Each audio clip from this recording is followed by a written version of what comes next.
Hello, friends. My name is Steve, and I'm here today with a wonderful group of people. We are reading Gardens of the Moon together. So we'll go ahead and go around the room, and if you could just introduce yourself and tell us how many times you've read the series, if any, or how many times you've tried to read it. So, Layla, you want to kick us off? Sure. My name is Layla Goshi. I teach literature, and I've been wanting to read Malazan for quite a while. I did try two other times to read Gardens of the Moon. I think it wasn't so much the book as my ability to focus. I think that was it. But I think it helped me third time I started because I recognized certain characters that I'd encountered already. So, but overall, it was a great experience, a great reading experience. Okay. Hi, everyone. My name's Ursi. My channel is called Cersei's Books, where I just talk about all different kinds of books. I love reading everything. And this is my first time reading this one. And it is an experience for sure.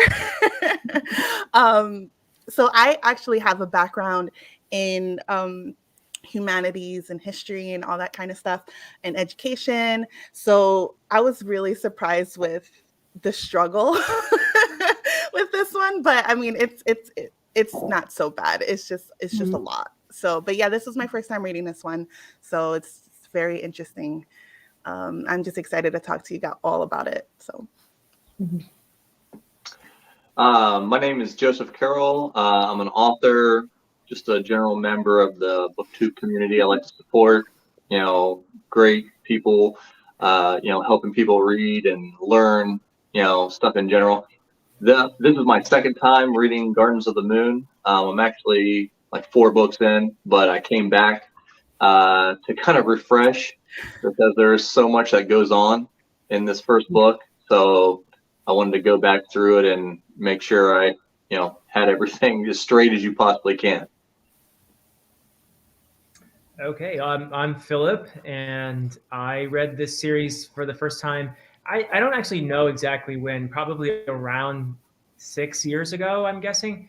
It was before I knew about BookTube anyway. And so I read the series on my own and knew that I wanted to reread it. So one of the big things I wanted to do when I started a channel was to do a Malazan reread. And I've been very fortunate in that I've been doing this reread alongside my friend AP Canavan, who is he has the channel Critical Dragon, and he also happens to be the advanced reader for Steven Erikson and Ian Esselmont, and he's don't tell him I said this, but he's brilliant. So,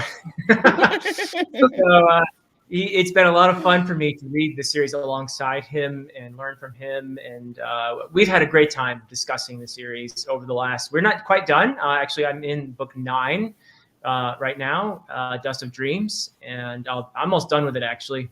So AP and I will be finishing our Malazan reread because it's a reread for him too, very soon, probably a month or so, give or take. So, but yeah, and thank you, Steve, for having us all here. It's really a privilege and a joy to be here with everybody. Yeah. So I am Yulien. I also have a channel, Yulien Reads. This is the first time that I tried Malazan, and actually, a year ago, I made a video of books or series that I would never touch, and Malazan was on that list because I just heard how difficult it was, and that you had to reread it to understand stuff. That it took until book 6 until you had an idea what was going on, and that just didn't really sound like a lot of fun to me. So I was very hesitant to pick it up. But then Steve announced the read along, and I thought, well, if I'm going to read it someday, it's best to read it with other people so we can discuss it and I can understand it a little bit better. And I was actually pleasantly surprised that I understood something and that it wasn't as difficult as some people say it is. But at the other hand, I'm very glad that a lot of people warned me because that made me go in with the right expectations, I think. And when I didn't understood something, I didn't immediately feel like it was my fault. Everybody was going through that, so it was fine. But yeah, I'm very glad that we are doing this read along and that I understood something. So And we had talked a little bit before we went live, but in reading this, I wondered if the portions that I struggled with, if I would have struggled had I not been told so many times this is a really difficult book to read. I wonder if I would had a different approach and not struggled with it as much as I did, having not known anything about it. Feel free to. We have to break the ice a little bit. I had that feeling too, as I did start reading it, the first 2 times, because there's so much that comes at us, in different books that we want to read. And, but, even about 4 chapters in, when I just started recognizing how I enjoyed the description of the characters. I didn't know where it was going yet, but I really began to be attached to the characters and the little subtle details that were starting to, be provided to us. And so I think once I was in, I did get hooked pretty soon. So I think, I think we need another narrative now on, Malazan is not as hard as everyone has made it seem. So. All right, may I ask, am I pronouncing that correctly? Malazan? It's fine, however you say it, but I believe the way Erickson would say it is Malazan. So the Malazan, the Malazan Book of the Fallen. It's named after the island of Malaz, so it's just the adjective form Malazan. Yeah. Okay. Like Roman. So yeah. Yeah, I definitely think that this book series has been helped immensely by BookTube, and Philip has been one of the top guys. Don't want to get your ego going there, but I think it's made it so much more accessible because you had people to fall back on to help you kind of get through it, because if you're not used to this, this epic scope and so many POVs, and you might get lost in it, and it might deter you a little bit. But through Philip and other people kind of telling you that this is what to expect, and doing a lot of spoiler-free stuff, it helps so much when you want, because you hear so much about it, you want to go into it. And if you were just out in the dark by yourself and you just pick the book up, you might not be able to go through it, because it's not the easiest book to read. But that's why I love having everybody here, and we can all kind of help each other understand parts where we're like, what was this about? Yeah, for sure. I just noticed that Bailey Books and Sport made a comment in the chat that I want to agree with about Iskar Jarek, who really is sort of, I think of him as like the grandfather of MalazTube, and he had this channel where he kind of I'm sure there were others on BookTube talking about the series before him, but he really just got the ball rolling and encouraged a lot of people like myself and many others to make videos on the series. So what you're talking about, Joe, is really thanks to Iskar in large part, I think. So yeah. So I had a very interesting experience with this one in terms of the approachability of it. So I'm really glad for all of the forewarnings that I got, because I was kind of in the right headspace to read it. And so I did start it, and then I got about 200 pages in, and then I had to buy the audiobook to help me get through it. And then I started over with the audiobook and reading it at the same time. And it was just like this hyper focus that I needed to have to read it, because it just reminded me of like the Song of Ice and Fire, with all these different POVs coming at you. And like, that's one of my favorite series. Like, I love that series. And I'm one of those people that you can ask me and I'd be like, well, this ties in here and this ties in there, and this, with that series. And I can see it being the same way, only on like a really grander scale, with this one. And so I think it's going to be one of those things where this is one of those books that I'm going to have to reread to understand it more. Not that I didn't understand it, because I did, but for what I can grasp. But it just to be able to like talk about it is going to be one of those things where it's really complex, and you're going to have to just pick apart like really small storylines to talk about, and not like this grander thing that you can do with like a lot of other books.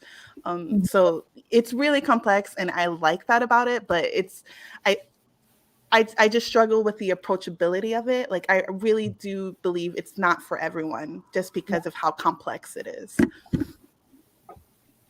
Yeah, I can definitely see that. I also struggled a little bit, especially in the beginning, because you have in each chapter you have different POVs, and he switches between them without really announcing that. it. And you do have that in some other books as well, but then usually those people are of the same party, so at the very least they are in the same scene at that moment. But here they were just scattered across the plane, and all of a sudden you were with somebody else. And in the beginning, I really needed to focus and sometimes go back a couple of sentences because I didn't really realize that they shifted. But if you continue reading, and because I knew that this was a little bit difficult for everybody, I just continued, and then you get used to that mindset, I suppose. Towards the end, I will definitely have to reread the end, because then everybody got together, and I couldn't really remember anymore, okay, who said what about this certain thing, for example, and I had to go back, like, who knows what. So I think that I will have to read it. But I'm excited to do so, but I, especially before we get into the second book, I think. If it's a trilogy, it's fine. If you just have like the overall picture and okay, we go to the second book. But for a 10-book series, I think that your like fundamental knowledge of the first book and of the beginning needs to be better than what I have at this point. Yeah. So I think a lot of the I agree with everyone so far in terms of it can feel daunting in the sense that, like a lot of other big epic fantasy series, there's a lot of characters, there's a lot of places and a lot of names to get used to. So it does have that in common with a lot of other big series that we can talk about. You mentioned The Song of Ice and Fire. We could talk about Wheel of Time. We could talk about any of the big ones, or even some of the trilogies. There's just a lot of, weird names and different places and things to get used to. So there is that. But I think another thing about Malazan is that Erickson and also his co-creator Enslavement, they don't follow the typical narrative in that you don't have a central character or even a group of central characters that we follow along with, that they're the heroes and we're going to identify with them and they're going to triumph and save the world. That's a more typical fantasy type of narrative. Here you have a large cast of characters and they're all part of this vast tapestry. And in some ways, it's not like they're doing something revolutionary, because it's done in literature all the time, but it's atypical of fantasy. So you go into fantasy with these expectations about there being a hero, or at least even in grimdark fantasy, there's usually a central character. We follow along with this character and we identify with this character. Here you have lots of characters and we identify with them in these moments. And they become incredibly vivid, but not one of them is going to be saving the universe. There's all these complex narratives coming together, weaving together into this tapestry. So I think that's something that maybe throws people a lot of the time too, is that you read fantasy, you expect a hero, you expect a protagonist, and here it does not. Erickson's doing something different. So in that way, and in many other ways, he enjoys challenging the tropes. Yeah, and you don't know. You're exactly right, Stacey. That is such an apt comment. You don't know who you're supposed to root for because of all of this. You get characters that you feel are villainous at first, and then you learn more about them and you kind of understand them. And then the characters who might seem like, oh, these are the heroes, but then you think, oh, wait, they're working for this terrible empire that's killing people. Are they actually the heroes? So there's this sort of real life level of complexity here that we're dealing with, and it's literature. It reflects life in that sense and the complexity of people. So in that way, I think if you come into it with that expectation, I think it helps a lot. So is that what most people struggle with? Do you think or is there something in the writing style itself that some people just have to adjust to? I noticed that,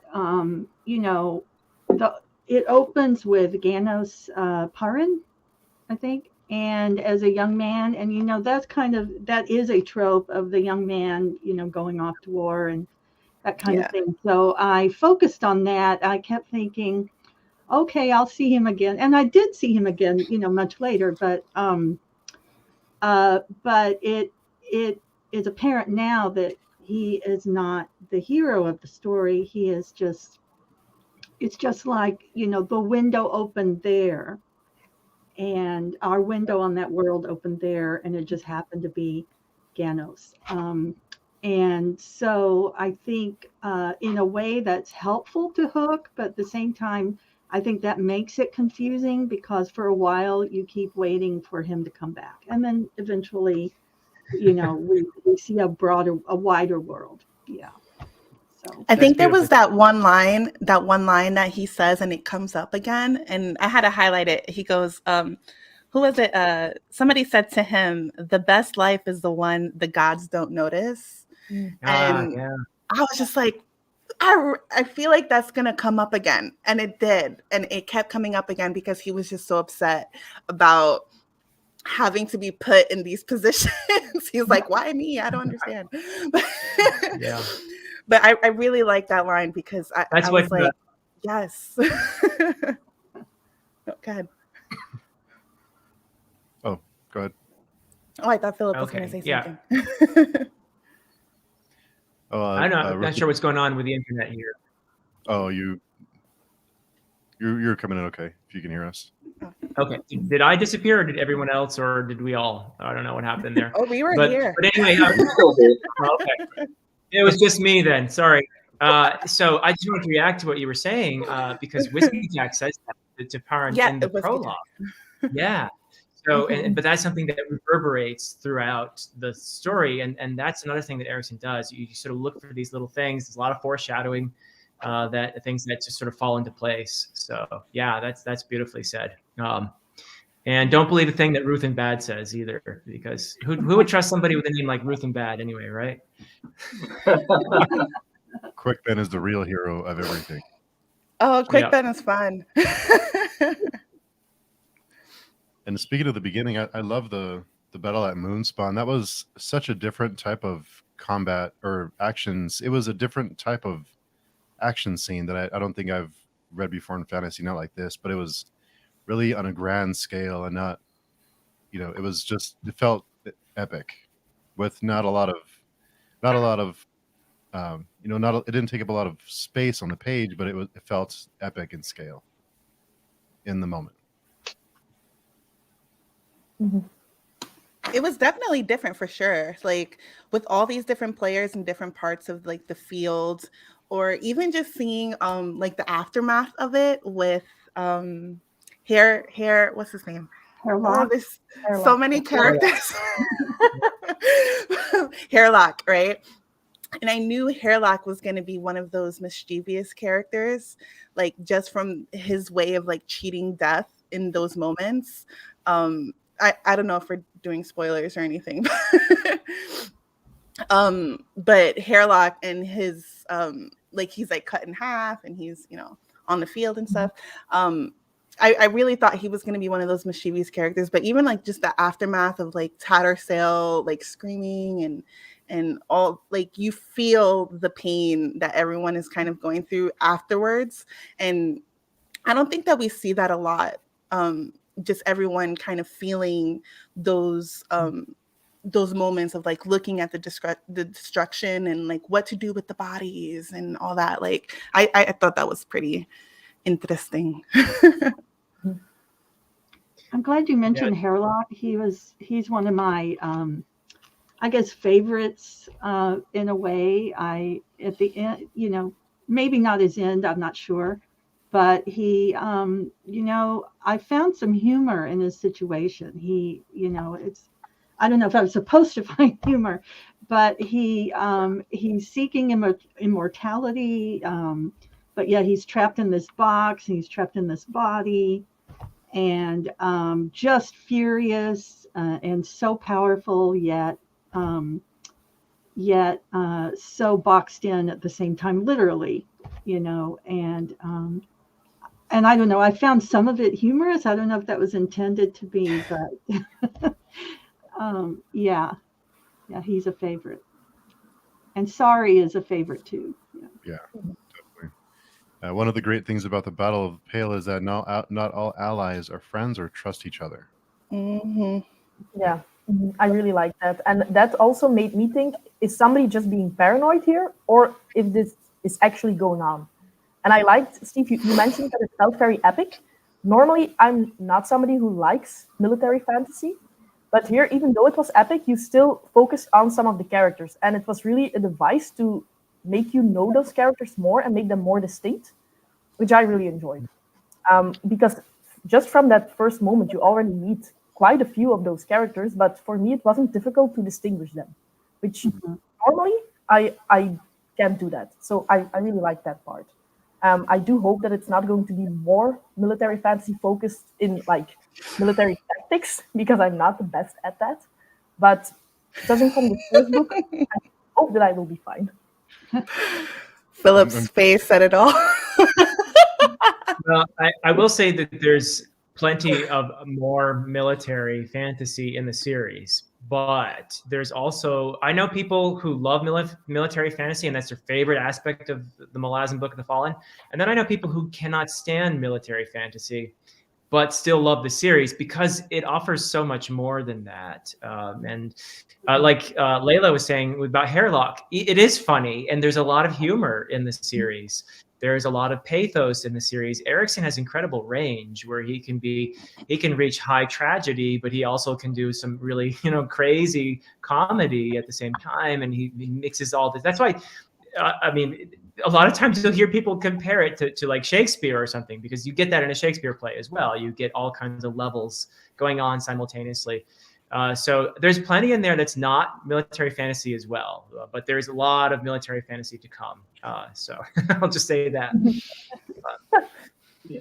Well, and that's like watching all the reviews and discussions. I kind of was thinking to myself, like, I don't know if I'm the only one, but like, because everybody, loves to talk about like the serious parts of the book and the emotional parts of the book. But like, my favorite character is Krumpa, and Hairlock was awesome. I mean, I think Erickson does awesome like comedy and ways to lighten certain scenes up. I think he's excellent at that. Mm-hmm. Krupa was great. I started talking to him about like in his style for like a day just because I thought it was just too funny. Like Ursi likes Ursi thinks. Griffin says, nice observation. Malazan is a great example of military fantasy that captures the epic scope, but without ever losing sight of the individuals on the ground. Very true. Yeah, I agree. Yeah, you can listen to him on that point.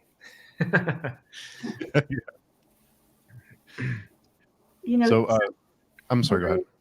No, I was just going to say something else about Kruppa. He is such an interesting character because when we first become aware of him, I'm thinking, how is he surviving in this rough world? Because he seems so just not taking the world too seriously. But then, so much more I won't go into about it, I guess, for spoilers, but definitely that's a front for him. Yeah. Yeah.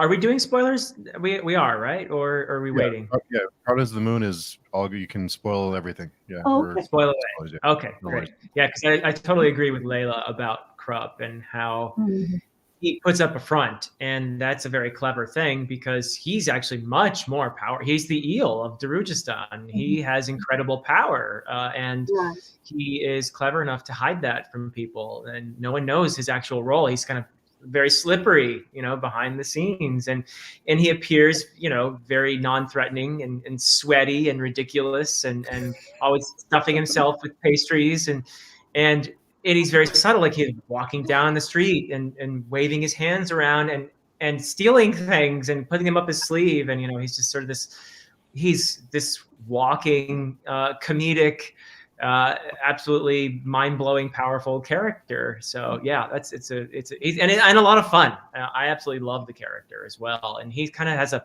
meta purpose as well. You know, in his dream parts, where he's a little bit outside the story, kind of looking in, and he can manipulate things, and he can do things in that little dream warren of his that are actually kind of scary, powerful too. Yeah. Yeah. Crumpet and the Truth have been lifelong friends. That's one of my favorite. Yes, said with a little bit of irony there. Yeah. Or what was it? He was going to complain about the hill, the inn being on top of the hill. He's like, I'm going to tell the innkeeper, you shouldn't put it on top of the hill. What's wrong with him? I was just like, that's great. So what is everyone's favorite characters? I think a couple of you have said Krupp already, but what's everyone's favorite or the character they were most intrigued by? In Gardens of the Moon. Yeah. Okay. Yeah. I would say Sorry Absalar.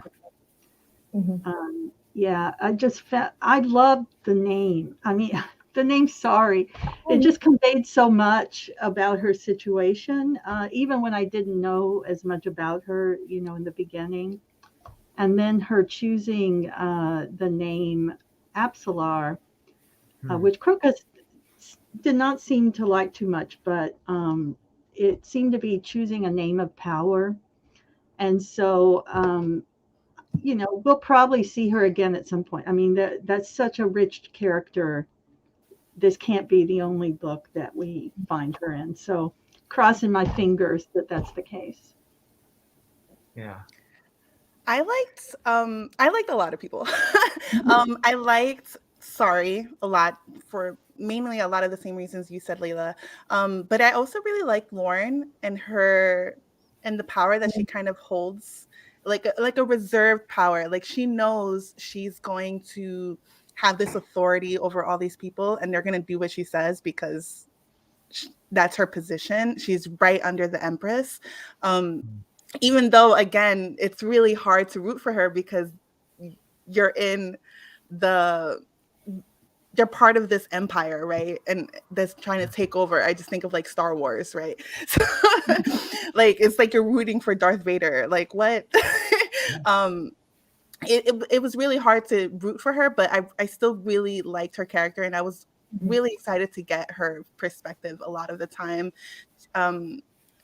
Just because I don't know, like I think it was just like that reserved quality of her, of just like knowing that she has this authority over all these men a lot of the time, and they're kind of confused as to like why am I going to be listening to her, but I have to do it anyways because she's got all these bodyguards and all these people behind her. So yeah, I just really liked her character.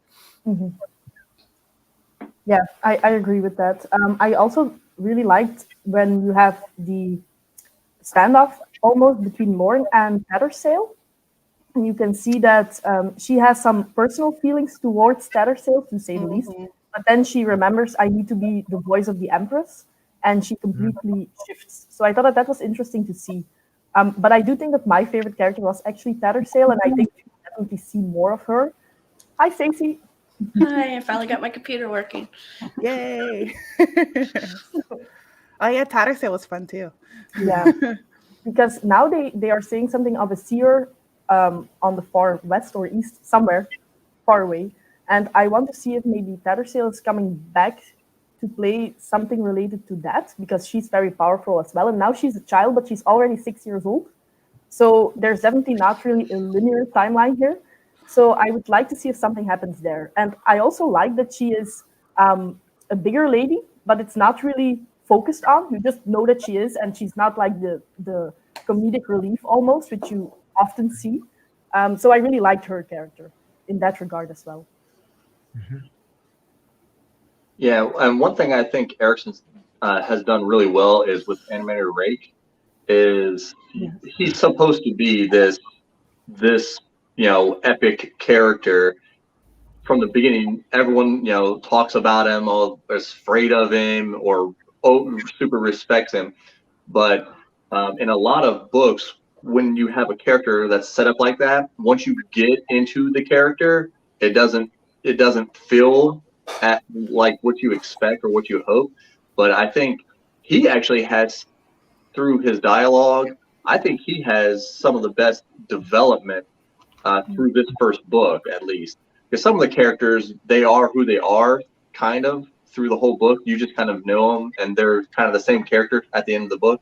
But I think you get more of him, and he kind of releases more of what's on the inside of him throughout the book, which made me, once he gets to do the epic stuff that he gets to do towards the end, you're kind of, he's almost the hero to at least to me, once he gets to kind of go do his thing, because we're all like, well, who's the hero? And I almost, would say it's him, the way Erickson makes you feel about him.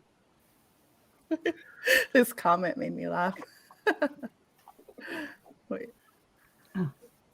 Krupp is a Scarlet. I don't know if Stacy knows what we're doing. We're talking about our favorite characters from the book, Stacy. So if you want to go ahead and tell us yours. I liked them all, but I think my favorite is Tool, and I really hope we see more. Yeah. But Awesome. I liked Tattersall. I was really upset when I thought she was dead. And then she came back, and I'm kind of like, what's going on? Like, Yoli was saying, is like she aged to 6 years old overnight. It's like, what is she? Does she or does she not have her memories? We don't know. The reader doesn't know what's going on. She seems to remember Perrin, Captain Perrin. Quick Ben. There's more than meets the eye there. I want to know more about Quick Ben.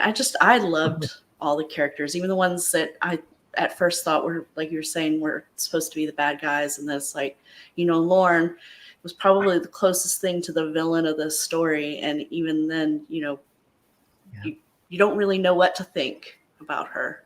So I think that this is probably one of the best military fantasy books that has such incredible character development. A lot of times when you read something that's epic military, and this wasn't like a bunch of battles, but it was very much militaristic. But you get what's going on military-wise through the eyes of the characters instead of, this overarching view from the sky of these two armies coming together. And I think that was one of the things that I had hoped would have been more in the John Gwynne books, which is the reason why, I didn't really go on past Malice. But this did it really well. And I think it's because you dropped into it. You don't know what's going on. You're getting what's happening in the world through the eyes of the characters. So they're like your conduit to what's happening. And so you kind of build, a connection to each character as you go through. So the hardest thing for me was every time it would switch POVs is this the good guys? Are these the ones that I want to win? And then it would switch. It's like, oh, but I like these people. And then you'd get the assassins. You're like, I know they're assassins, but I really like them. Yeah, absolutely. Yeah, I mean, you all said such wonderful things. I feel like every time one of you gave an answer, I would think, oh yeah, that's my favorite character. So, but I absolutely agree with you guys. There's a wonderful, I think, thread here that from your descriptions of your characters that emerges. And I think maybe Lauren is the one that haunts me the most from Gardens of the Moon. And although I love Absalar's arc, which I mean, I don't think it's a spoiler to say she does appear again.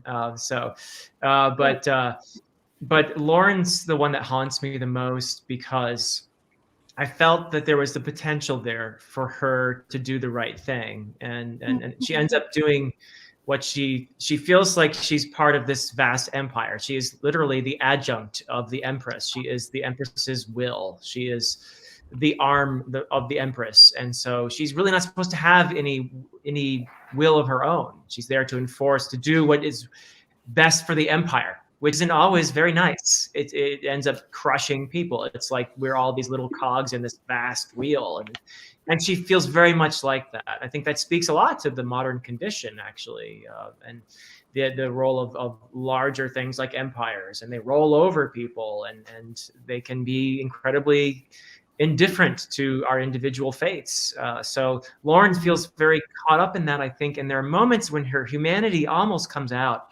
That dinner scene where things get sort of flipped.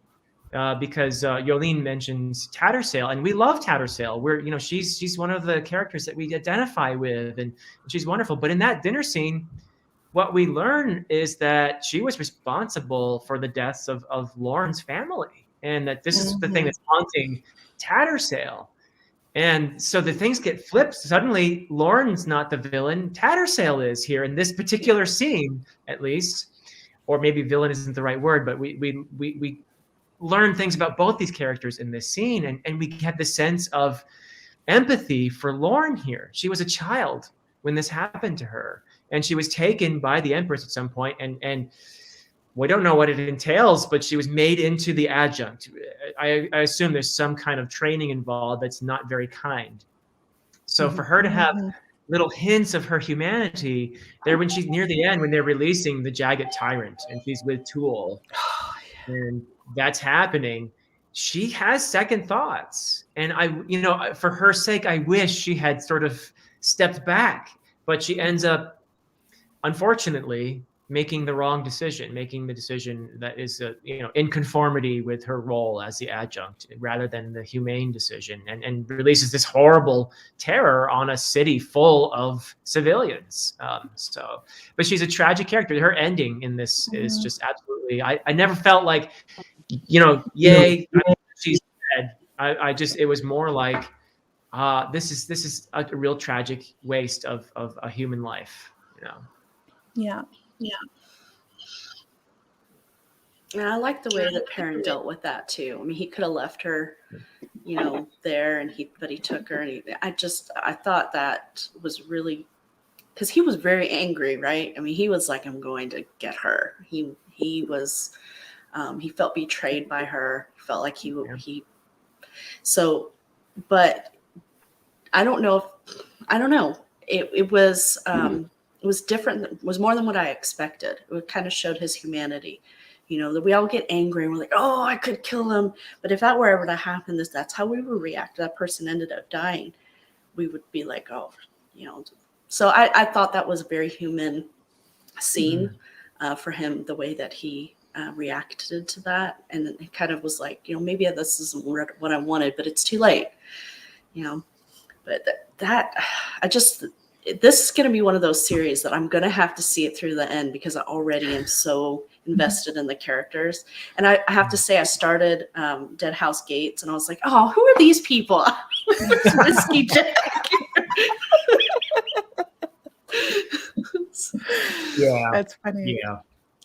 Yeah, the series as a whole does kind of, A.P. Canavan, the guy I mentioned in the beginning that I'm reading it along with, has this wonderful metaphor. He compares it to World War II, where you had these different theaters of war. You had stuff going on in Europe. You had stuff going on in Africa. You had stuff going on in Asia. Japan. So that's what absolutely. So that's what the Malazan Book of the Fallen does. You have this one theater here on Genebakis, and then you go to 7 cities, and then you go back to Genebakis, and then you go, and in the 5th book, you're introduced to an entirely new continent. So yeah, there are various theaters which do gradually come together in one very powerful narrative by the end. But yeah, it's a lot. It is. There's a lot going on. It's very ambitious. Yeah. Yep. I heard a lot of reviews, people say that the writing style was so bad in the first book and it gets so much better by the second. But I didn't see any issue. I didn't have any issues at all with the writing. I didn't see that it was bad writing at all. Now I can see how some people might not like the style, because you're very much only getting the information that the narrator wants you to have, right? You only get the thoughts of the characters at the time that they happen. You don't get them sitting there, unless it's necessary, them pondering, their life choices. And, like, for example, Lorne, you don't know her backstory until she comes into contact with Tattersall, and that results in her reaction, and then the narrator explains her reaction. She's not just sitting there thinking about her family that died. I loved that. I like that concept. It's not something you read a lot in fantasy. Fantasies, it's either info dumping or a first person POV, right? You either get everything or you just get what one character has. And in this case, you don't even get all of the inner dialogue of the characters. You're really just given piecemeal. And so it makes you like read page, I have to know more. I gotta know more. And then it switches to I gotta know more about this character. I gotta know what's going on with these gods. Who are these gods and why are they involved in what's going on in this world? And how are they trapped? You know, there's so much history also in this world that you only know a little bit about. I think that's great, but I could see how some people that are used to, you know, the Brandon Sanderson type fantasy where you get everything you need to know about the world, this might be a little bit hard to get into because you want to know what's happening. Who are these people? What is this war? Who are their enemies? You don't get that here.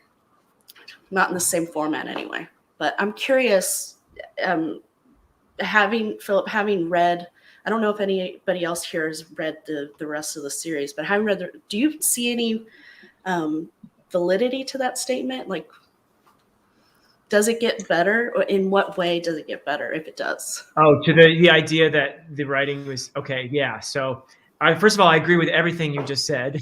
I think you said it beautifully. I think Erickson's writing is among the very best. Just if you're analyzing the prose, if that's what we're talking about, I think he's brilliant. And there are very few writers in literature, period, that's this kind of range.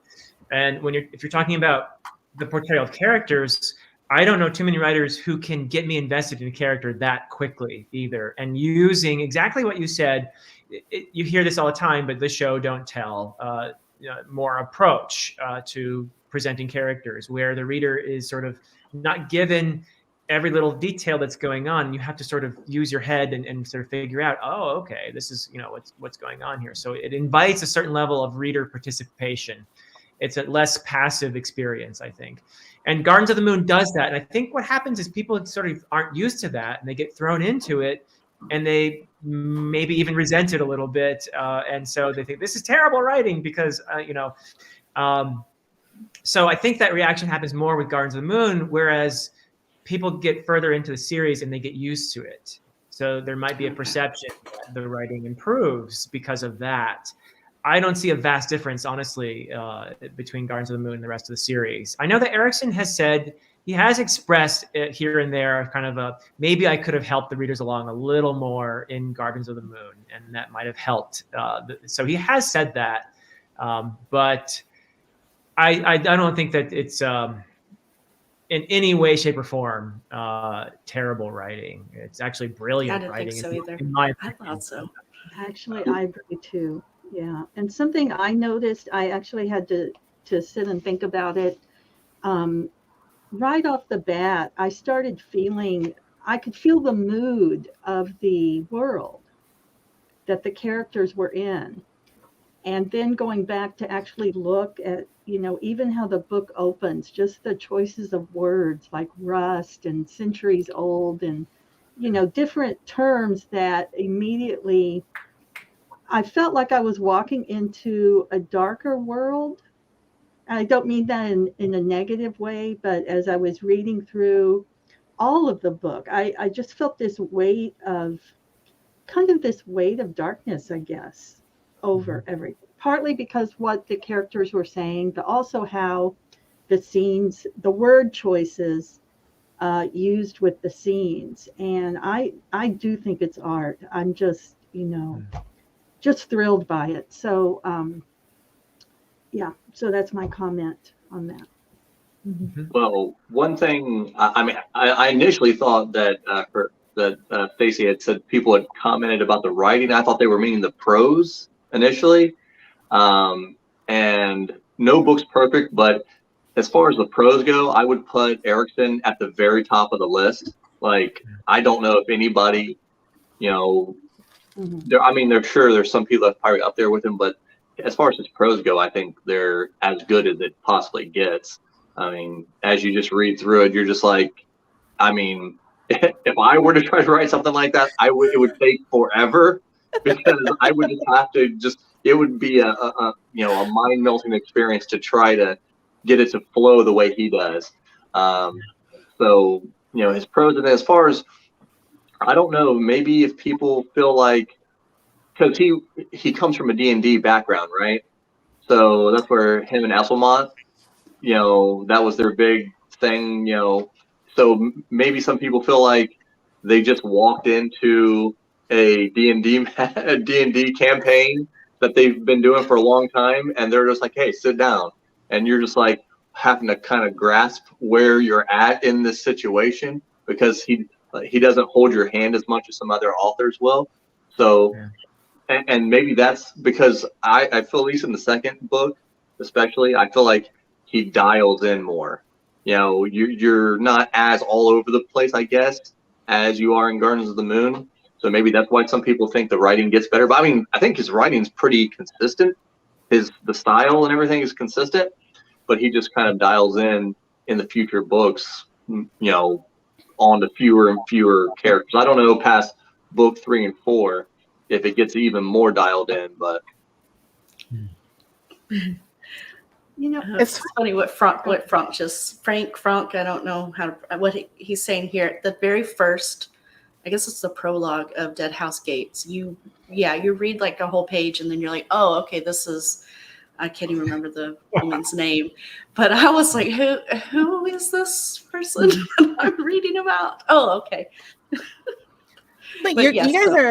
But you guys are absolutely right with like the writing style. Like, even though you don't know for like a minute, right, like whose perspective it is, but the writing style is really great. I think one of my favorite passages is gonna sound funny, but it's like the introduction of Crone, the Raven. I think that I even had to stop and like read it to my husband and just be like, look at how he wrote this, and just think of how beautiful, like the imagery of this giant bird, and I love birds, so maybe that's why, but this giant bird just coming down, and she's just like having this power over all the other ravens, right? I just thought it was just so beautiful the way that he just wrote that, and I was just stuck on it and I read it like a few times over because I just thought it was just brilliant. And then I had to stop and be like, okay, we got this live show coming up, I gotta read this book. But I just thought it was just so beautiful, and like you get stuck on these passages and like just the way that he writes certain things, like it's just great. I just really loved it, especially that passage with Crone. I really love that. What about you, Yulene? Did it take you a little bit to adjust to the writing style for this one? The writing style in terms of the prose, I actually got used to pretty quickly, because I was also afraid of that, because English is not my first language. So I thought if he's going to use a lot of difficult words or the sentences are going to be very long, it will be difficult to get into. But I thought that it flowed quite nicely. So you read it at a natural pace almost immediately. I think that the only thing that I had difficulties with, and that's what Frank said, is that when he changes POV, he doesn't really make it very obvious from the get-go whose POV you are in. So then you have to go back and reread it. And that's why it took me longer to read it, because I just had to reread certain passages because of that. But not because the writing style or the words that he used were difficult, or because some of the sentences just didn't flow right. I didn't have that feeling at all. But I must say, for such a big book that it is, and with so many different characters, and I am a very character-driven reader, so often multiple POVs, that's something that's very jarring to me. I thought that the characters are so well developed that I just continued reading. And I think that that's one of the telltales that I know that I like a book, is when I don't start looking at the language and I'm just reading, and then I have to go back and see what did he actually wrote, because I'm in the story and I'm not really nitpicking or trying to find faults almost. And when I start disliking a book, that's when I start doing that. So I actually really thought that the story flowed nicely. And I think that Philip also mentioned World War I at a certain point, and I thought that was interesting, because for me this almost read like a history book. But that can be for me also jarring, because I like reading from first-person POVs, where they're really in the person's head. That's not the case here, but you still felt like you were with the characters, because like what Stacey said, you get to know more about them from the narrator's point of view as well. And that's why you keep being engaged, because your perspective of these people, it changes. In the beginning, Lauren is a terrible human being, but then you understand that she has trauma and that she suffered. And it just changes everything that you think about certain people, like Tether Sale as well. You see that she made mistakes.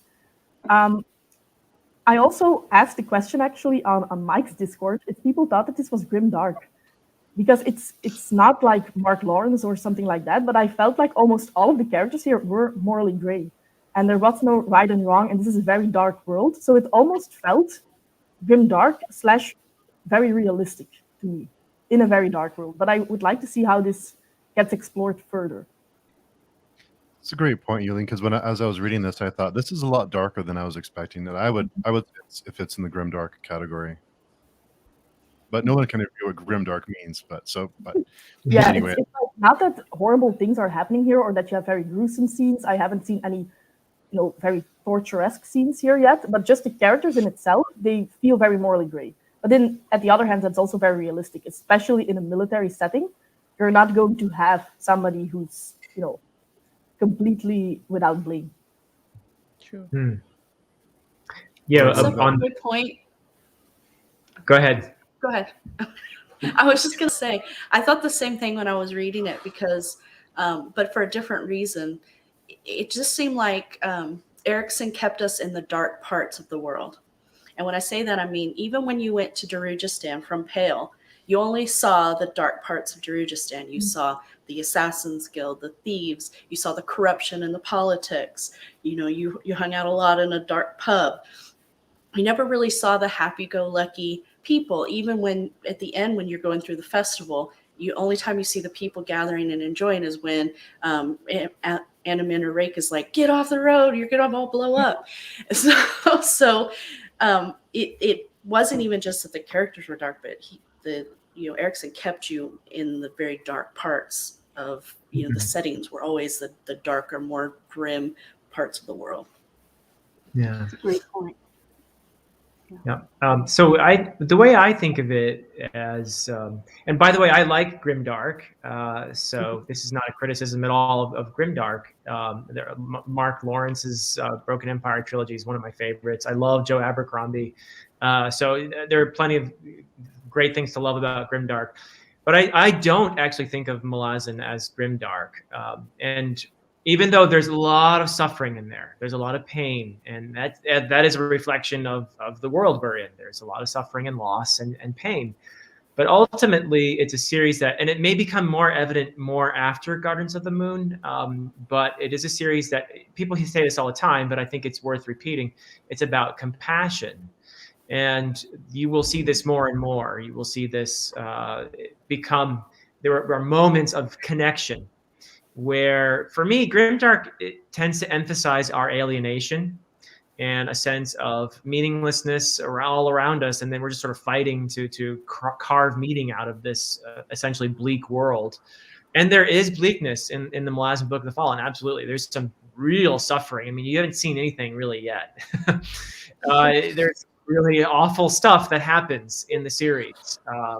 So it can be really hard at times, but there are these moments of incredible humor, incredible pathos, and connection. For me, the craziest thing that happens in these series is something that happens to us in real life when we connect with another person, when we have that sense of empathy that sort of leaps out in a moment when you feel, it could be when you're talking with somebody or when you do something, an act of kindness for someone. I'm sure you all know what I'm talking about. You have this incredible energy that happens between you, and it feels so uplifting. And it feels so cleansing. And the Malazan Book of the Fallen is all about that. It does that. It absolutely, I can't think of a single series that makes me cry more. And it's not in the moments of bleakness and sorrow and suffering where I cry. It's in those moments of incredible connection. It's in those moments when characters who you would think were just at each other's throats, but suddenly see each other's humanity. And there's this incredible empathy that leaps out between them and between them and me, the reader. And I find that so transformative and so beautiful. And that's why this series is, for me, it's so sublime. And so I don't think of it as grimdark. Not that I think grimdark is a bad thing, but I think that it's ultimately more uplifting and affirmative than I typically think of grimdark as being. That's a good point. Yeah. Yeah, I think maybe as far as because like Steve said, like nobody can agree on what exactly grimdark is. That's This true. is definitely, I mean, this is definitely dark fantasy. There's, that's for sure. But it might be that like I don't. It is weird how to describe it. I mean, maybe it's like the temperature of, or how you had the feeling going through the entire book never really changes. You no matter what, even if they're joking, you still, maybe it's because those type of things don't go on long enough that it all feels very I don't know, you're very cold through the whole thing, you know. Even and maybe a little bit changes in the later books when you get some more uplifting things, but you never feel like you're uplifted in the book. You're always kind of cold through the whole thing, you know. But I don't know. It definitely doesn't go all the way to grimdark, as some other people, other authors take it. Mm-hmm. So what Philip said kind of reminds me of my feelings of reading Lord of the Rings for the first time. And I think the reason why those moments are so powerful is because of what the characters go through. They had to go through some really awful things. So you feel when they achieve their goal, or there's a moment between characters, it's that much more powerful.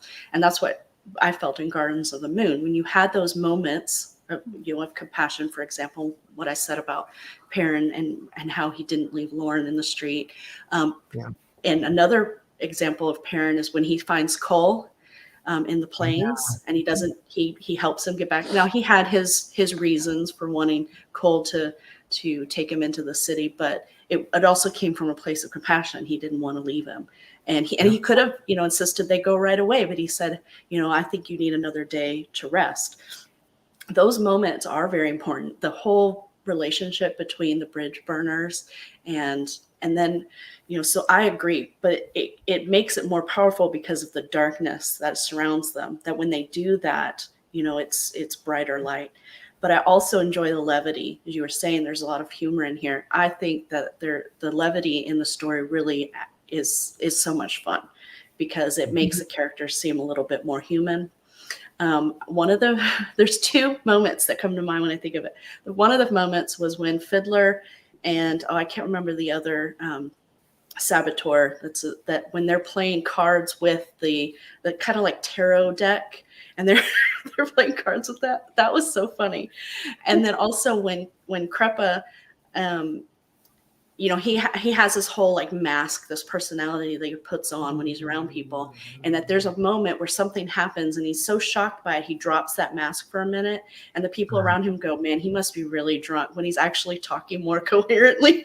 I thought that was so funny. Or how about Animander Rake showing up to the fete with a dragon mask on? Oh yeah. And Krupp having a cherub mask. I mean, yes. Could it be more obvious what they're doing there? It's so funny. As far as like the compassion for all the different people, I also we're seeing a lot of these moments where people were feeling that way towards the animals that we're seeing here. Like in the beginning where in Itko Khan, right, with the horses, I was really stuck on that because I think there was one scene where he says, what was it? Like he looked at the people that were laid out dead, and this madness, this kind of mad smile that this one corpse had, and then he looked at the horse and it had like this fear, and I was really stuck on that because it was like this innocence that these animals are kind of going through, or even like the hounds, how they were kind of enslaved and he like freed it at the end. Who was it? Crocus, or was it? I get so confused now. But this compassion towards these animals that probably don't have anything to do with what's going on, or even like the ravens, like they're just trying to eat, right? But we have this negative perception of them because they're eating dead people, right? But or who was it, Hairlock, like shooting these ravens out of the sky, right? And you just have these feelings towards these animals, especially like I think for me, like the horses, like they're not in this war, they're just kind of put there, and I just kept feeling so bad for them, just seeing how helpless they are in these situations and how the people, like these main characters, are like looking at them. I was just really stuck on that a lot.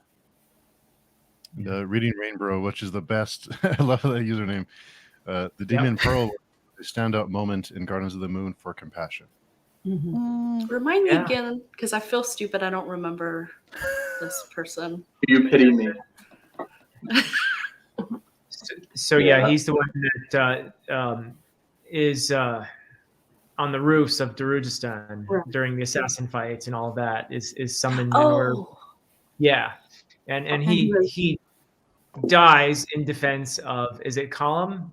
I think at that moment, who Quick Ben has given him this thing to throw, and then that brings out the demon, and then Pearl defends him, and he knows he's going to die. Do I have that right, everyone? Because it's been a year or more since I read these. Yeah.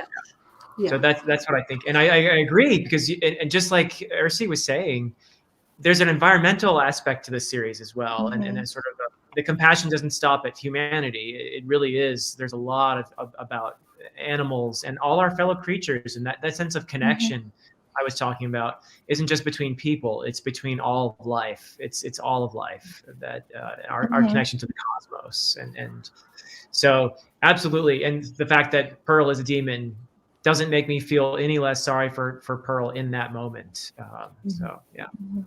Yeah, I would say on my read through, that was a moment that I was waiting for again, like that, because there's a lot of stuff that goes on. So again, that's the reason why I reread it, so I could brush up. But that was a moment that stuck with me, because the reason that he did that, at least in my mind, was to let you know how strong the other side is, because he tells you like, oh, Pearl could level a city if they wanted to. And so he uses that to show you how strong the other side is by showing that they can kill Pearl. But then he went deeper into the emotions of Pearl, and kind of, instead of just being like, oh, this is a really strong character, that, the other side's stronger than you think, and then running away, he let you stay there for a moment and give the character some depth. Yeah, that's a good observation. That brings up a question. Oh, I'm sorry. No, you go ahead, Layla. Well, that brings up a question I had about Pearl, and not just Pearl, but the demon world, I guess. In regard to, that would be a spiritual death, not just a physical death. Is that correct? Am I understanding that correctly? So the power that Pearl was facing, it was not just a physical power, but something on the magical spiritual plane. Is that when I say that? I agree. I think so. I don't remember specifically. You probably are right. There are lots of ways. This series talks a lot about dying and death, and sometimes, there are characters who you've already kind of seen here that can have more than one soul inhabiting one body. Like Sari, for example. Sari contains the young woman's original soul, but also has Rigalai. We learn has been in there protecting her from the trauma of what she's been doing as a slave of Cotillion, essentially, as his vessel. And Cotillion is in there as well. So there are three souls in one body here, and there are different ways that characters can die, and then there's death. So and sometimes you think a character might be gone, but then there are ways in which they can come back.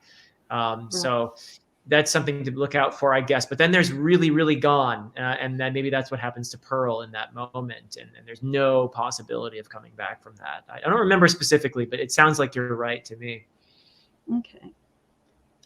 And someone in the chat mentioned spiritual enslavement. Mhm. Oh, Which of is course. Okay.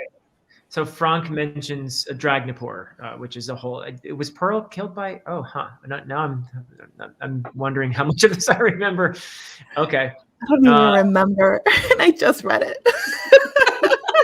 So if that's much. the case, then going into Dragnapur is a totally different level of what happens to you after you die. Let's put it that way.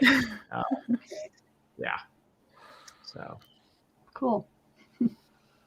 Yeah, So one you thing guys I were don't talking know. about. Go ahead. Go ahead. I was just gonna say, and Ursi brought up the creatures of this world, and we're talking about the demons and their gods. There's so many cool things that are in this world. I'm really excited to continue to read. You've got dragons, you've got giant ravens, you've got those like insect like flying things. I can't remember the name of the people that ride them. The You've Moran. got yeah, there's just so many things, and then that's not even the spiritual aspects of it with the gods and the things that live in the warrens, and it's just so cool. yeah, so we have confirmation in the chat, and of course that's right because this comes up later. Pearl was killed by Dragnapur, which is a fate worse than death. Oh, okay. So yeah, you'll find out more about that a lot later in the series. But remember Pearl. Okay. Yeah. Well, and one thing, I mean, I don't know, maybe it was just me and maybe it was explained in there, but then I've lost it in all the other try to retain all the other information. But when they explain, like, there's a bunch of different gods and like sometimes they explain that the gods are worshipped and maybe that's how they get their power. But then also they were talking about moon spawn and people look up at the moon.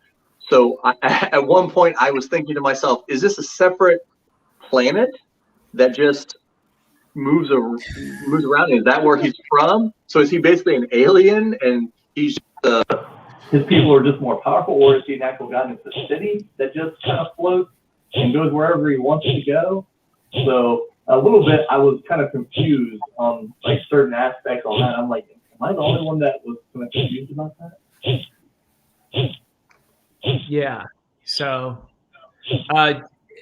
to answer that about Moonspawn, it's more mountain-sized than planet-sized, I think is one way to put it. It's big. It's like a city-sized, huge mountainous rock that floats. And there is a kind of, I can't say much about it yet, but you'll get more insight into how what that is exactly later in the series. But in terms of the gods, you do have the elder gods like Carroll. You met Carroll, sort of here, and then you have younger gods like Shadow Throne or Aminos and Cotillion. And so these are more recently. They were at one time humans who it's called ascension. So when they ascend, they become gods, and that can happen many different ways. But worship is one of the components there. But it usually has to do with just leveling up in terms of power and finding different paths to power until you get to this place where you have enough power to ascend. But to become a true god, there has to be an element of worship as well. So it's complicated. In other words, lots of ways that it can happen. But yeah, so elder gods and then the ascendants are later gods. So I know a lot of us had, there's portions that we didn't quite understand. So I thought it might be good to set aside a little bit of time for any of you to ask if you were confused by something specifically, now that we have people who can help us through it. So does anyone have anything that they were struggling with or curious about? I did. What I found interesting was, and I think we've alluded to some of this, of how complex the scenarios can be, but Column and Quickbin helped Hairlock achieve his new status, but then kind of let him go, and he was stored with Tattersail, who he ended up killing, if I remember correctly. maybe I misunderstood that, but I guess I was trying to understand their original motivation for helping Hairlock, and then what I understood was sort of turning him loose to, wreak havoc. Yeah. So there's some inner politics going on, and the bridge burners, which were a revered unit or a group of soldiers within the Malazan Empire, has fallen out of favor with Lassine. This has a lot to do with Lassine taking over and trying to remove any elements that might be a threat to her, any old guard elements that would be more loyal to the previous emperor and his right-hand man. Kellenved and Dancer. And so that's part of this, is that she's trying to remove the bridge burners because they're a possible threat. And so Quickben and others are trying to keep ahead of her. And the whole making of him into a puppet, of course, is part of those inner politics, I guess. That's part of it. Hairlock, but he gets his own ideas because he's ambitious and he wants power himself. So he ends up doing his own thing, and so Quickben has trying to use him, and he's trying to use Quickben. There's a lot of using each other going on here. But the context is that there are elements within the Malazan Empire that Lassine is trying to purge because they're a perceived threat to her power, including the bridge burners, which is why some people think they were wiped out at Pale, that they were not entirely wiped out, but a lot of them were buried underneath all of that rubble after Taishren unleashes all that power. So yeah, exactly, because Taishren is perceived as an agent of Lassine, as being loyal to Lassine. And so yes, Hairlock going through chaos is a way of avoiding being detected by Taishren. And so they're basically trying to figure out what's going on and trying to use Hairlock to help them. But he gets his own ideas because he's ambitious. So I don't know if that does that help you, Layla? It does, because toward the end of Hairlock, I was trying to figure out, was this the intended plan? I mean, to let him do what he did and then ultimately gets destroyed or self-destructed. So that helps a lot. Yeah. Good. Yeah. And by the way, Tattersail is actually not killed by Hairlock. Tattersail is killed in a confrontation with Bellardan, Skull Crusher, the other big, mage. Right. He's a high mage. Yeah. And so that it produces a huge explosion of magic that results in, well, you'll see what it results in eventually, but you get a hint of where that's going. What happens to Tattersail in that moment. So I don't want to say too much about that. But yeah, no, that's helpful. I'll reread that. That makes sense. Thank you. Yeah, that'll be important a little bit later as well. That scene where Tattersail and Bellardan are encountering each other, and of course he has the remains of Nightchill with him as well. Nightchill was the other high mage who was killed at Pale by Taishren. She was ripped apart by Taishren's demons there. And she and Bellardan were lovers. And he's kind of in mourning for her at this moment. So that's sort of important, but you'll see. So you brought that up, and that's one of the things I had forgotten that I was confused about. When that whole thing happens, you get the impression that Tattersail has a plan. I mean, she wasn't just going to kill herself. She had a plan. Did she put her soul inside the remains of, I can't remember the other mage you were just talking about, Nightchill. Nightchill. Is that how she escaped? Because they found two bodies, and so they were convinced she was dead. But she didn't die because she ended up, with Krepa and the Ravi. Yeah. Yes, the Reedy woman. Yes. So I mentioned before about how you can have more than one soul in one body. And this is going to be one of those things. Okay. So what happened there wasn't so much, it wasn't deliberate. You're on the right track, but it wasn't a plan. Let's put it that way. So But the what happens in Krupp's dream warren is made possible by several elements. One is Krupp himself. The other is the Amas, the bone caster. And then there is the Reeve woman who becomes the vessel for this a baby that is born out of this tragic scenario after Tattersail and Bellardan encounter each other with Nightchill's corpse in the mix. So you'll find out what results from all that later in the series. Mhm. Oh, it's so interesting. Where does he get this stuff? His ideas. Yeah, I mean, he goes for it here. He really goes for it. So yeah. And Kirsty, do you have anything that you're confused about? Yeah, I was very confused about the assassin. I guess is that. So I was just very confused about the Assassin's War in the city of Darujistan, right? I was just very confused about like what was going on and like the politics and the council and the majority and you know all of that was just I felt like it just kind of flew over my head a lot, and I was really trying to like comprehend all of that, all like everything that was going on, but I felt like it was just too much. Like I just didn't get it. What the politics were in the city and what they were trying to achieve with like the assassins and the guild, and then Vulcan comes in and Baruch and all these people. Like I didn't know what the end goal was for each of these groups, and I think that's what kind of made me really confused when we were in the city.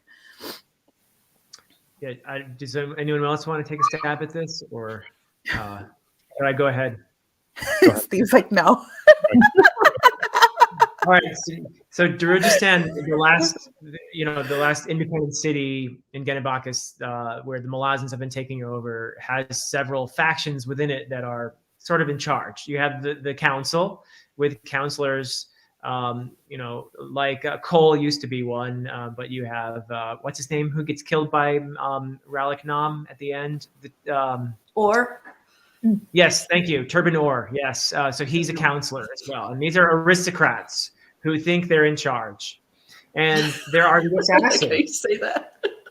Yeah, there are these assassins there that are used by the aristocrats, and there are certain there's etiquette that they follow in the employment of these assassins, and the assassins themselves have a sort of occasionally turf wars and things like that. But you have the main assassins guild that is ruled by Vorkin, and she is an extremely powerful individual.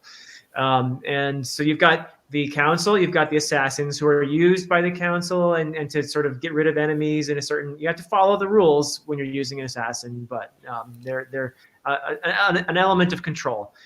But the real power in Darujistan is actually the mages like Baruch. They're more behind the scenes. They're not really known to the common citizen at all. They're sort of doing their thing behind the scenes, and they allow the council to think that they're in charge. But you have this circle of mages, of very powerful mages who are really kind of pulling strings behind the scenes a bit there. And Krupp is not actually one of them, but he's also doing something similar. Yeah, I think they tried to tell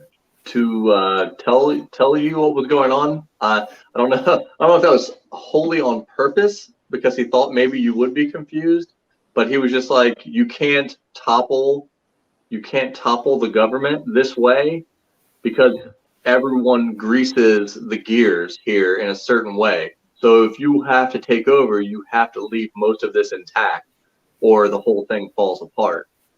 And I guess I'm sure Erickson has kind of gotten that from seeing other countries fall and people just try to go in. And if you don't leave certain people in charge, or you don't keep certain people around that you don't think should be around, well, they're there for a reason, and it would just all tumble to the ground. Ursi, in addition to this, I don't know if this is part of your question, but in addition to that, there are, the bridge burners are sent there to hire the assassins to take out the mages. because the mages are the ones who are truly in charge.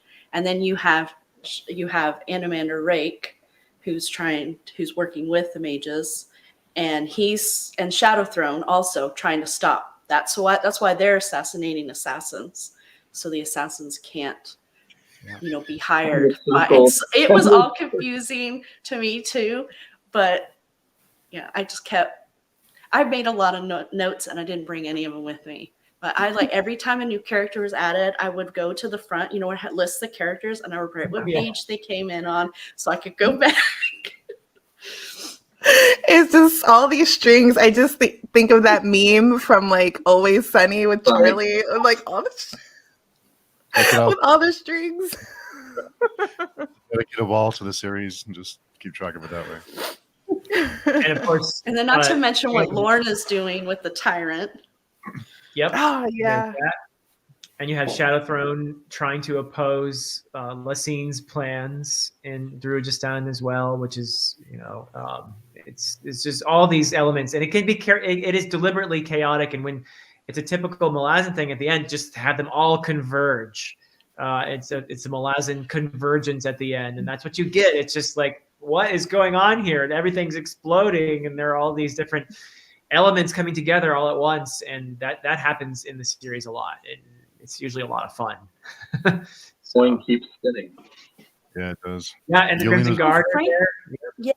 Who is the Crimson Guard? They're talked about twice in the whole book. Yeah.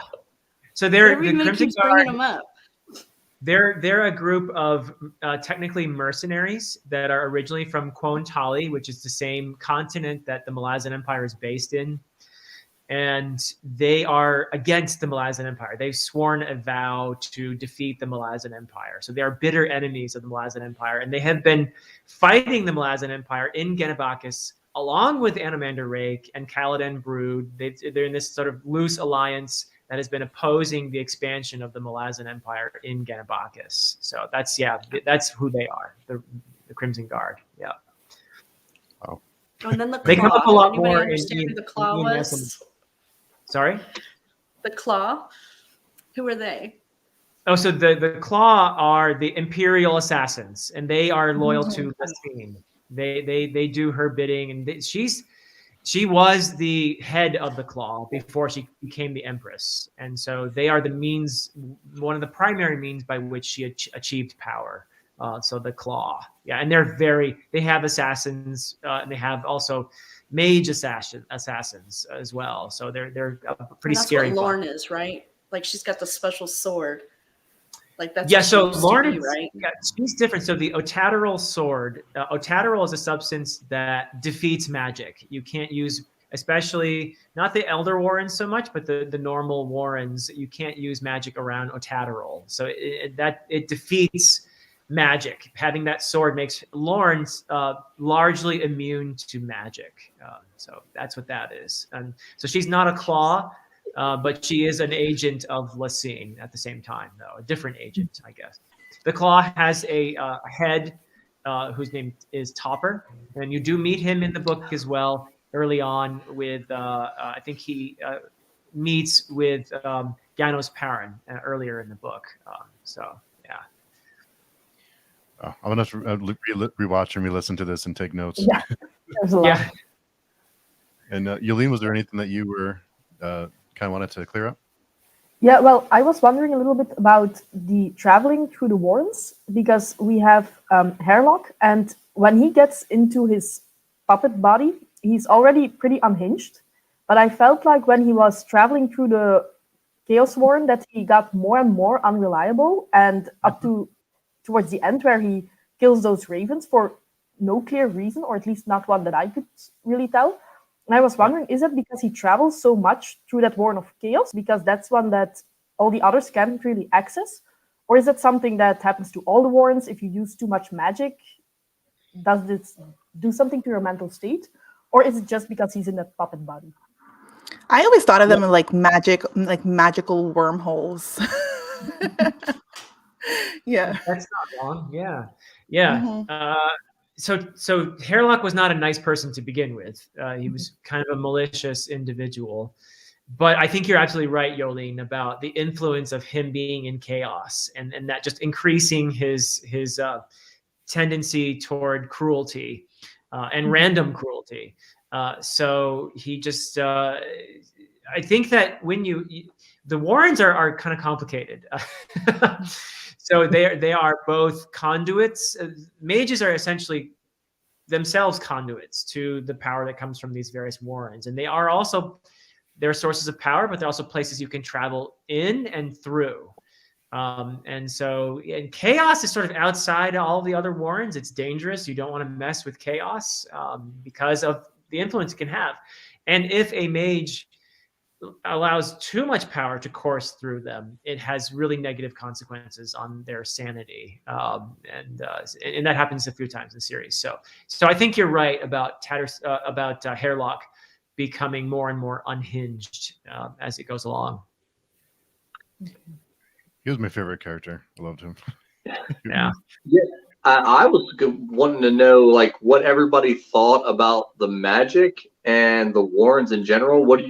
How are you thinking of them in your head? And she was saying like a wormhole, and that's kind of how I pictured them, like looking like the Milky Way opening up in front of your chest or something like that whenever they were doing it. But they like you could sometimes you could travel through them, and you know. That's kind of what I had in mind too. Yeah, like a portal. I think my main impression right now is that they're a repository of power, possibly fueled by a particular god, but I'm not quite there. Okay. Yep. Yeah, that's right. That's kind of what I was thinking, because I know they do that. Like the Marvel does that a lot, where you have certain things that you can use, and they're powered by some god in a different realm.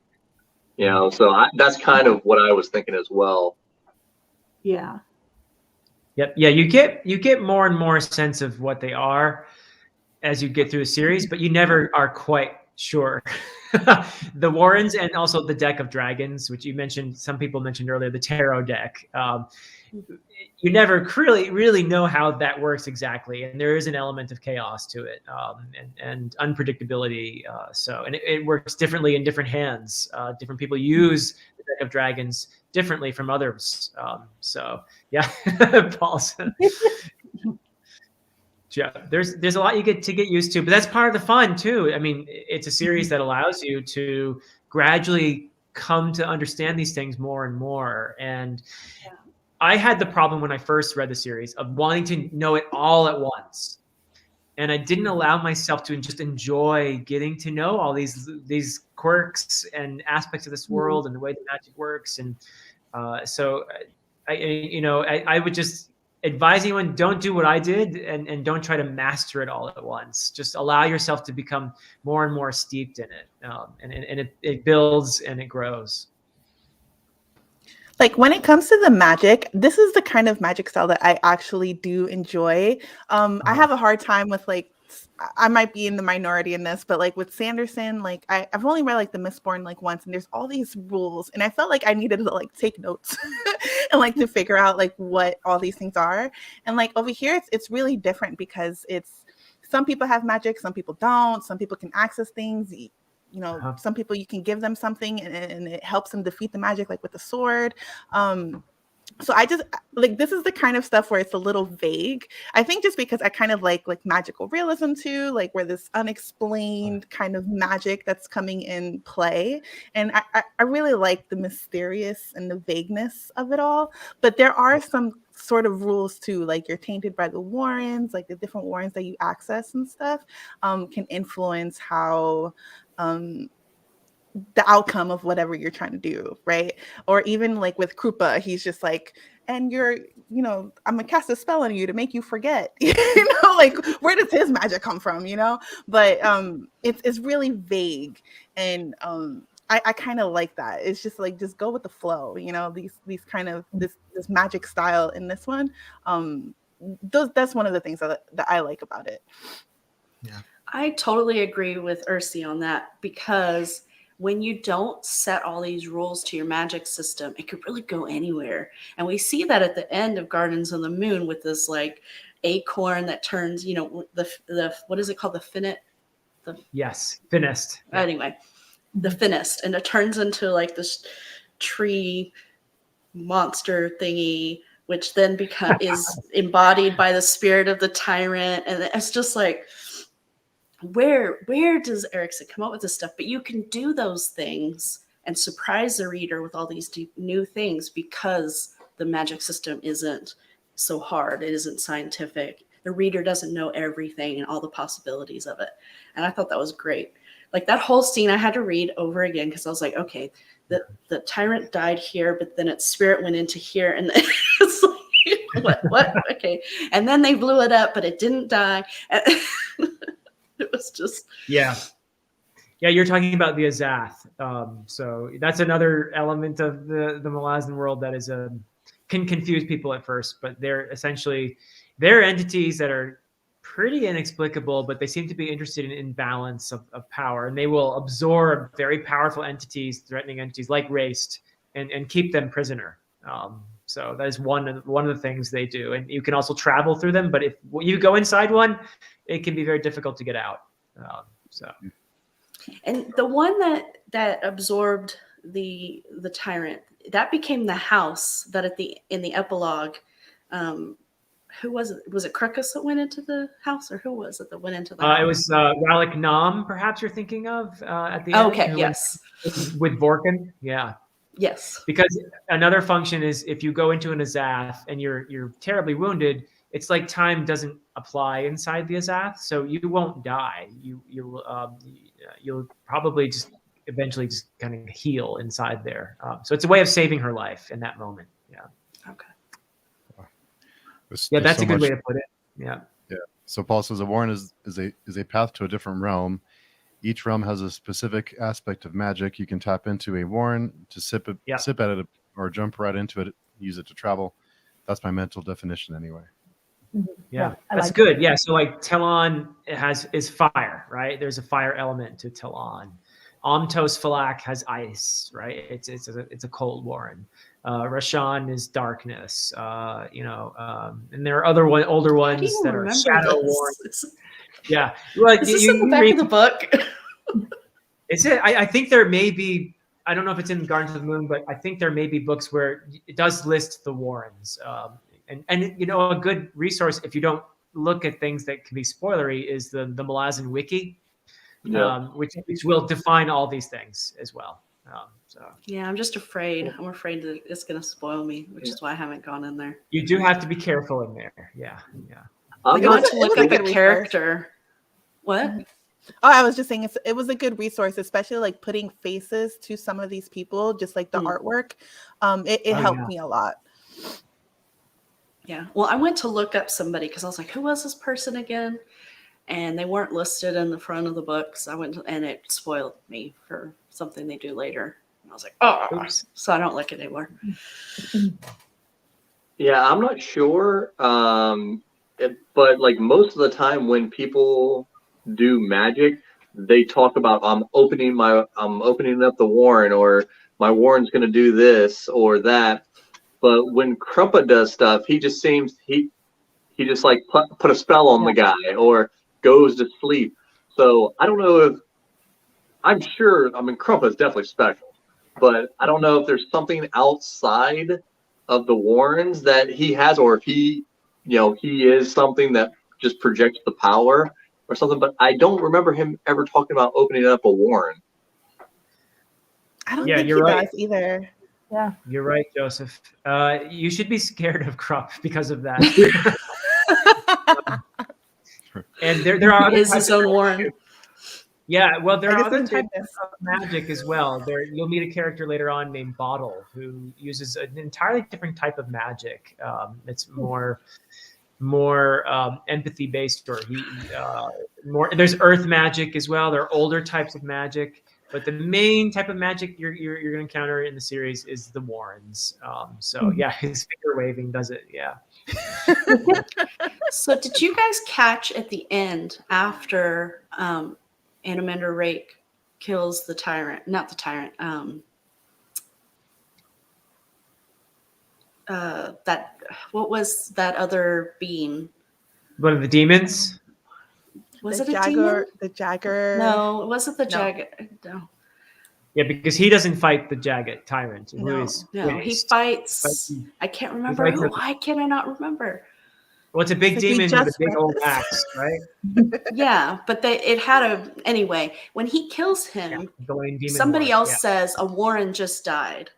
Was that because of what he did? Huh, I have to look You at that guys moment. catch that? I don't remember. In the moment when if I have you correct, Stacy, it's the moment when he kills the Galen demon. And Yeah, Frank that's and what I thought too. have both The mentioned that. landlord.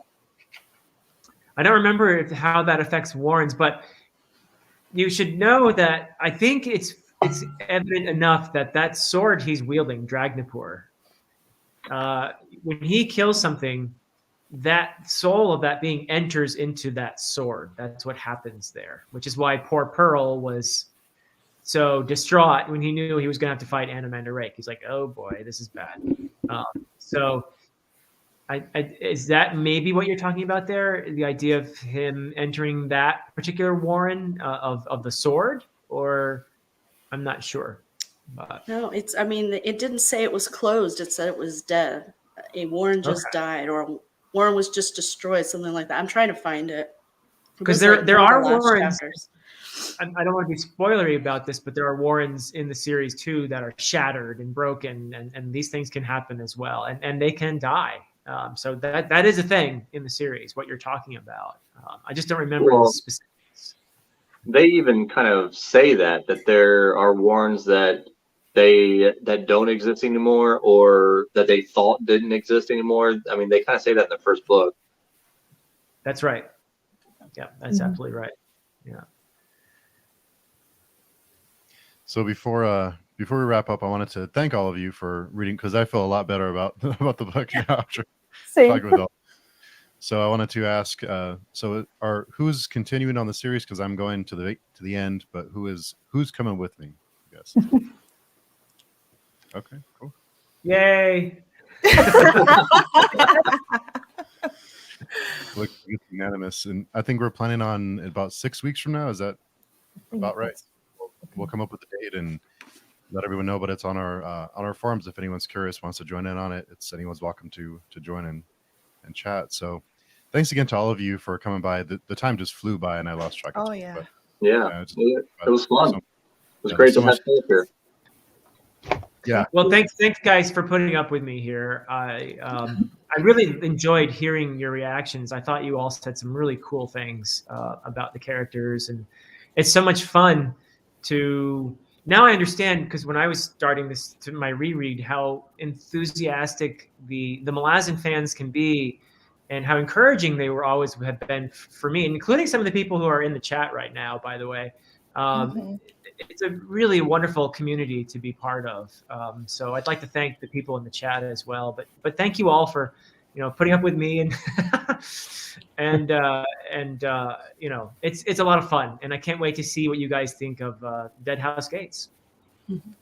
So of course you're invited to come for the next meetup for Dead House Gates. If you're able to, we'd love to have you so we can pick your brain and you can help us along and answer some questions for us. I want to say one thing before we. There is a brand new channel. Well, they're a very small channel called Sevin's Book Discussion, and it's a husband and wife, and he's read all of the books. I think he just finished the last one, so he talks her into reading it. And they do one episode for each of the sections of the Gardens of the Moon. It is so much fun to watch her, struggle through it and him try to explain things. So I think anybody here, now that you guys have read it, you should go check those videos out. They're a lot of fun. Oh, yeah. Recommendation. Sounds good. What was it called again, Stacy?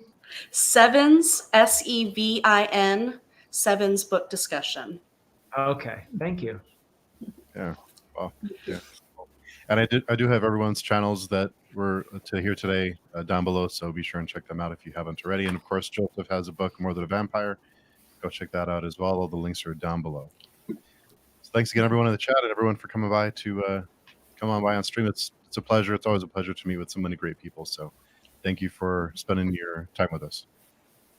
Yeah. Thank you.